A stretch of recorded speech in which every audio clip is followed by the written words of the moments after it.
mulai.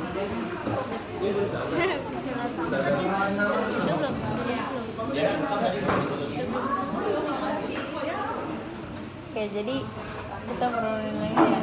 Kalau dari latar belakangnya si Charles Darwin ini, dia kan seorang naturalis ya awalnya tuh. Dia tuh sebenarnya naturalis sama ahli geologi kan di Inggris. Nah dia tuh menempuh pendidikan jurusan kedokteran gitu, obat-obatan, farmasi gitulah. Tapi dia nggak sampai tamat kedokterannya karena dia tuh udah mulai tertarik kayak ilmu-ilmu alam gitu. Jadi dia karena dia tertarik sama itu, dia ikut penelitian kan. Nah kalau ngikut penelitian gitu kan, jadi kayak makan banyak waktu gitu tuh. Nah jadi dia makanya nggak ngelanjutin sekolahnya. Terus dia tuh pertama kali ikut penelitian itu penelitian tentang invertebrata laut gitu. Nah karena disitulah dia akhirnya kayak ada nih yang ngedorong dia buat ketertarikan sama ilmu alam. Nah setelah itu dia keliling ini bukan sih yang katanya keliling dunia pakai kapal. Iya itu AMS itu. Nah pas di situ tuh dia kayak pas perjalanan yang tadi lu bilang itu dia kayak baca-baca buku, terusnya dengar-dengar kata-kata orang, ekspedisi gitu-gitu. Nah yang melatar belakangi teori dia itu kayak salah satunya nih, dia pas di ekspedisi dia pernah melihat ada dua burung tapi dengan paruh yang berbeda. Nah dia tuh kayak nganggapnya paruh yang berbeda itu karena jenis makanannya yang berbeda gitu loh. Jadi kalau makanannya A, bentuk paruhnya harus kayak panjang kayak gimana gitu.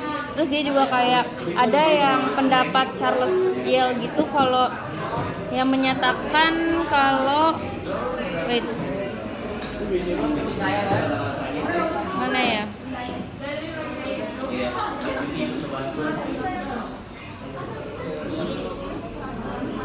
Tapi emang dari makanan bukannya emang kalau kayak gitu ada di sananya ya? Nah itu kan harusnya kalau orang kan mikirnya kayak gitu doang kan, cuma dia tuh pengen berteori gitu. Terus kayak ada yang bilang kalau pulau atau bebatuan gitu berubah, nah itu bakal mempengaruhi makhluk hidup. Pokoknya kayak gitu-gitu tuh sampai dia mikir kayaknya hal-hal ini tuh bisa dibikin teori, makanya dia bikin teori itu.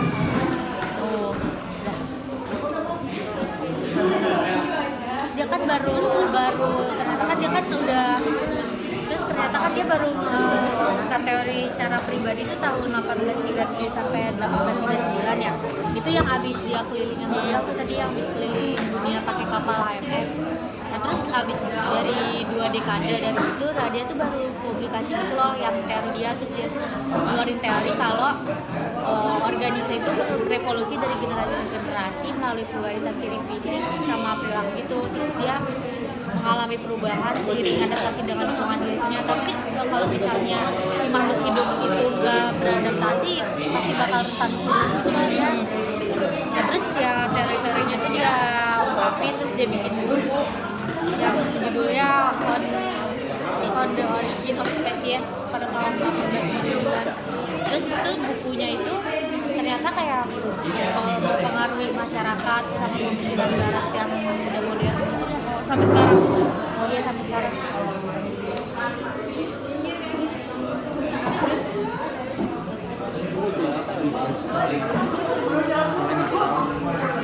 Kita penglihatan sama 5 tahun ada sosial yang evolusi manusia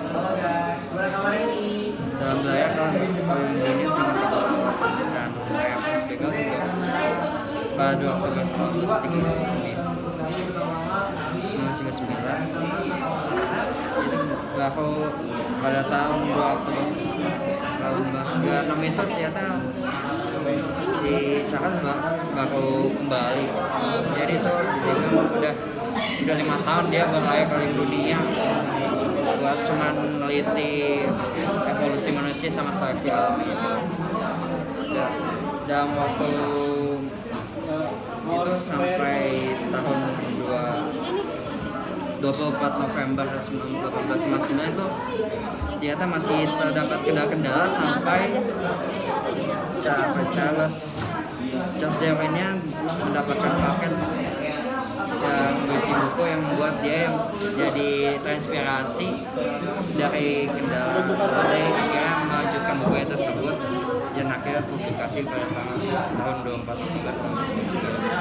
Jadi, Oh yang tadi gue bilang. tapi ada kendalanya waktu itu, jadi ada terlambatnya. Jadi makanya ada yang jadi dekade itu ya. Iya. Makanya pergi. Peninggalan dia itu cuma bukunya itu doang? Apa ada hal-hal lain yang kayak ditinggalin sama dia buat Teori buku? doang ya, teori doang. Teori doang. Kayaknya masih berjalan. Jadi kesimpulan dari Ketiga latar belakang. dari teori ya. Ya, teori. Ya, kayak perjalanan Charles Darwin sampai dia nemuin teorinya. Evolusi Darwin merupakan teori evolusi yang berdasarkan pada teori seleksi alam. Seleksi alam adalah proses pemilihan yang dilakukan oleh alam terhadap variasi makhluk hidup di dalamnya. Hanya makhluk hidup yang memiliki variasi sesuai dengan lingkungan yang dapat bertahan. Sedangkan tidak sesuai akan oleh teori yang dicetuskan oleh Darwin di latar belakangi beberapa hal tersebut. Charles Darwin sudah melakukan penelitian tentang asal-usul manusia, tetapi dia belum berhasil menemukan asal-usul Dengan moyang apa? manusia tersebut.